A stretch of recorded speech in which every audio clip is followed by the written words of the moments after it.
Good evening everyone. हमने last video में जो आईयूआई के बारे में डिस्कस किया था उसमें एक कमेंट आया है कि अगर प्रेगनेंसी रह जाए तो क्या करें। तो आज हम लोग इसी टॉपिक पे बात करेंगे कि अगर आईयूआई कराने के बाद प्रेगनेंसी रह जाए या फिर आप नेचुरल प्रेगनेंसी ट्राई कर रहे हैं या आईवीएफ वाली प्रेगनेंसी, जो भी तरह की प्रेगनेंसी हो, अगर प्रेगनेंसी कंसीव हो जाती है तब क्या करना चाहिए और क्या नहीं करना चाहिए।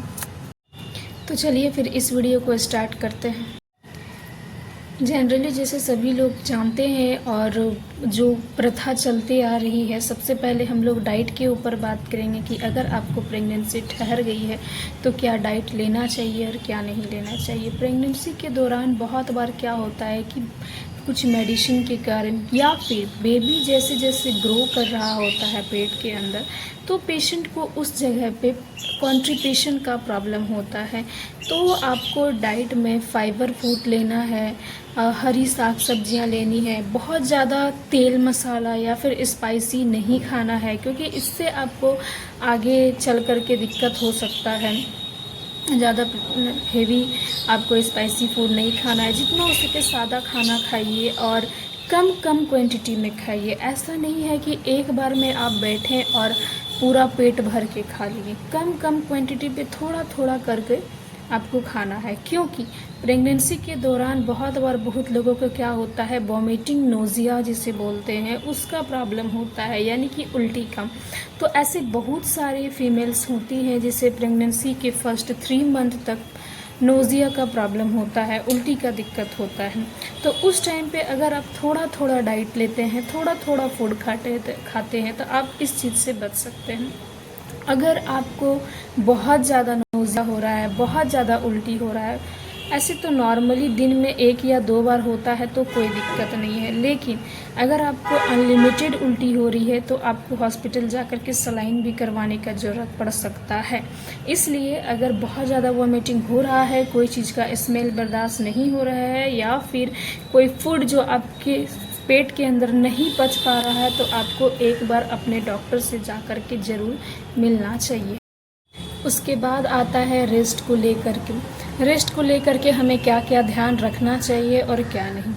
तो सबसे पहले तो आपको भारी चीज़ को उठाने में अवॉइड करना पड़ेगा। सडनली आपको झुकना नहीं है। अगर कोई चीज़ गिर जाता है तो एकदम अचानक से आपको झुक करके उसको उठाना नहीं है।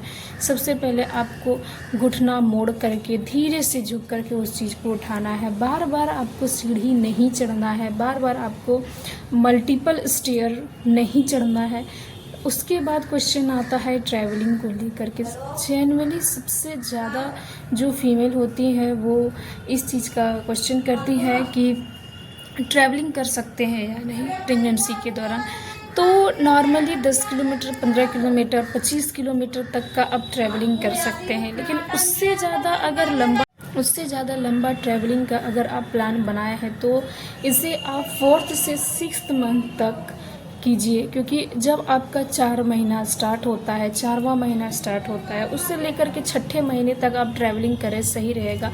लेकिन पहले का शुरू का आपको 3 मंथ तक अवॉइड करना चाहिए। उसके बाद उधर लास्ट का 2 मंथ कम से कम अवॉइड कीजिए। अब 8 और 9 महीना ये जो होता है टाइमिंग, ये काफ़ी ज़्यादा सेंसिटिव होता है। सबसे पहले तो आप जब कंसीव करते हो फर्स्ट के 3 मंथ आपको ध्यान रखना होता है कि कहीं वो ब्लीडिंग ना हो जाए, वो मिसकैरेज ना हो जाए। इसके लिए आपको भारी सामान नहीं उठाना है, बहुत हैवी ट्रैवलिंग नहीं करना है, बहुत बार सीढ़ी अप डाउन नहीं करना होता है। और लास्ट के जो 8 और 9 मंथ होते हैं उसमें आपको इस चीज़ के लेकर के थोड़ा सा टेंशन हो सकता है। इस चीज़ को लेकर के सावधानी बरतनी है कि टाइम से पहले लीवर पेन स्टार्ट ना हो जाए। टाइम से पहले आपको लीवर पेन स्टार्ट ना हो, आप सही से बच्चे को डिलीवर कर पाएँ। अगर टाइम से पहले हो जाता है तो आपके लिए दिक्कत हो सकता है।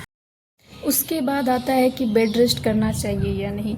तो आपको बहुत ज़्यादा बेड रेस्ट की ज़रूरत नहीं होती है, लेकिन बहुत ज़्यादा आपको काम भी नहीं करना है। आपको कम से कम 8 घंटे का नींद रात को और दिन में 2 घंटे का नींद कंपलसरी होता है।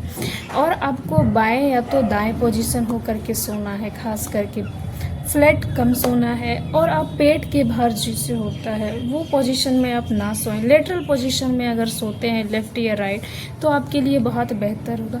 व्यायाम एक्सरसाइज करना चाहिए या नहीं? जी बिल्कुल, आप व्यायाम एक्सरसाइज कर सकते हैं।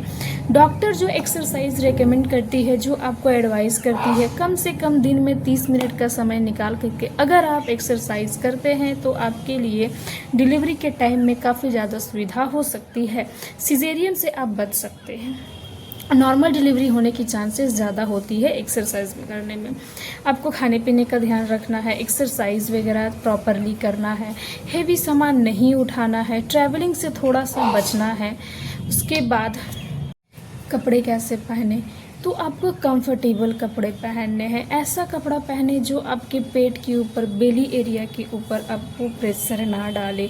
जैसे बेल्ट वाला कपड़ा आपको नहीं पहनना है, बहुत टाइट कपड़ा आपको नहीं पहनना है। कंफर्टेबल, हवादार, खुला खुला कपड़ा पहने जिससे आपको कंफर्टेबल सुविधा हो सके, कंफर्टेबल आप फील कर सकें। तो जनरली नाइटी या फिर आप वन पीस फ्रॉक वगैरह ट्राई कर सकते हैं। जीन्स हो गया, टाइट कुर्ती हो गया, ये सबको आपको थोड़ा सा अवॉइड करना चाहिए। पेटीकोट थोड़ा अगर आप बांधते हैं तो लूज़ बांधिए, बहुत ज़्यादा टाइट आपको नहीं बांधना है। तो आपको इन बातों का ध्यान रखना होगा प्रेगनेंसी के दौरान। आपके और अगर मन में किसी भी तरह का सवाल है तो आप मेरी वीडियो पे कमेंट के द्वारा पूछिए।